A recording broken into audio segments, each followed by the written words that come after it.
Okay, so our topic today is pretty broad, but I've tried to hone into a few of the things that I think would be most relevant to everyone, as I understand you are all thinking of innovations and that have to do with climate change and other things as well, but from a climate lens. So today we're going to be discussing climate change and climate risk management, and then going a bit more into the carbon footprint and sustainability models.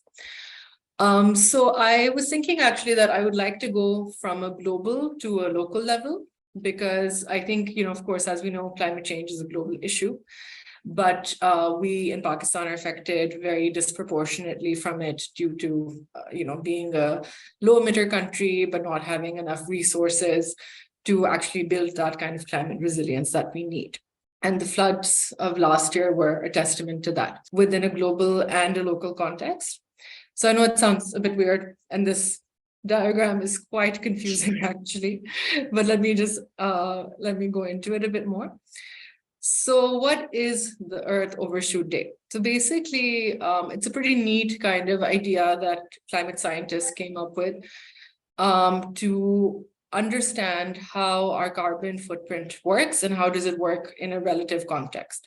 Could we please have the poll? There is a kind of disruption between the two. And of course, we are, emerging, developing economy. So a lot of the times we think of our growth in highly economic terms and not with the ecological consequences. So that's exactly why they came up with this Earth Overshoot Day, that we just don't look at countries within an economic scenario, but also in an ecological way. So in that way, actually, Canada and the US are doing terribly, because if the whole world started to consume and produce like Canada and the US, we would need 5 other planets to support the human race. And of course, we only have one planet, so that is not a feasible, sustainable model. So moving on, let's get to the Pakistan context. So with Pakistan, we have a couple of national priorities and indicators that we have set up for our mitigation and adaptation of climate change.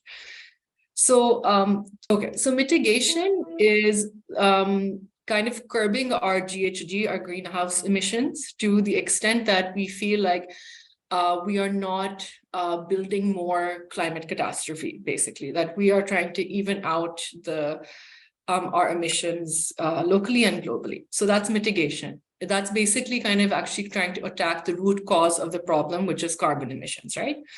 Adaptation, which is a bit more contested as well. It's also a bit more realistic, I guess, because we know that climate change is happening no matter what, right? Even if we keep in the 1.5 Celsius range, we are still going to be having climate change, right? And climate crises.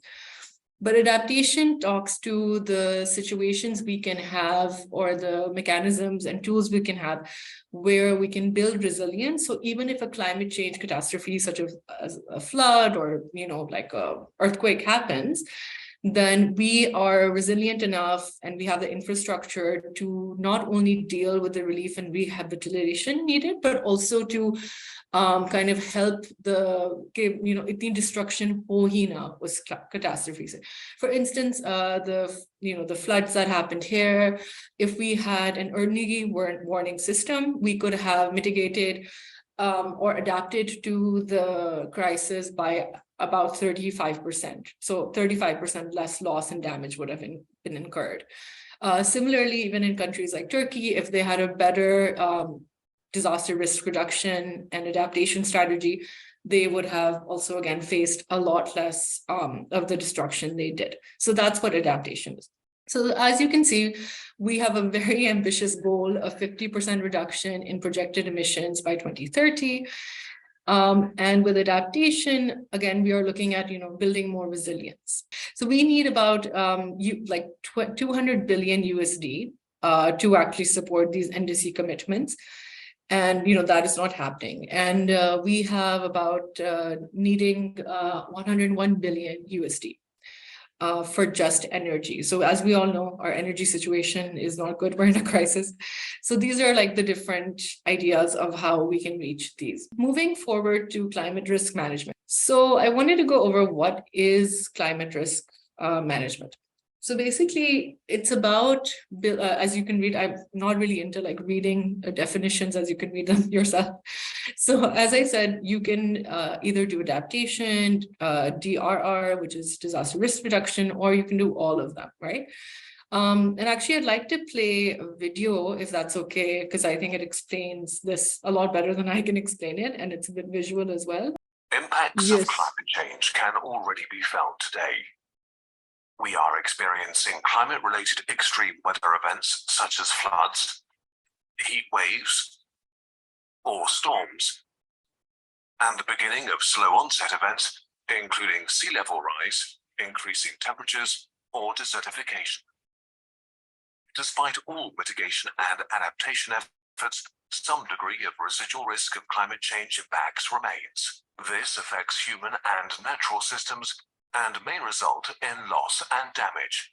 Those can be of economic nature, like decrease of harvest and infrastructure damages, or non-economic nature, namely the loss of life, land, cultural heritage, and biodiversity. To manage the residual risk, the German government developed comprehensive climate risk management. Instead of applying individual and standalone measures, CRM involves a combination of proven and innovative instruments. Climate risk assessment builds the foundation of CRM. By identifying risks and assessing the magnitude of impacts, CRM shows possible instruments answering the question, how could we respond? The assessment then helps to identify the smartest mix of instruments to prepare for climate-related extreme events and for strengthening overall resilience. Based on the identified CRM measures, decision makers from the public and private sector are enabled to better prioritize, fund, and implement options. Monitoring and evaluating the implemented measures leads to continuous learning, therefore answering the question, how will we respond? The CRM approach helps to avert, minimize, and address loss and damage. With each step, we learn more about climate risks and the effectiveness of the CRM instruments, enabling us to improve the recommendations and develop new measures.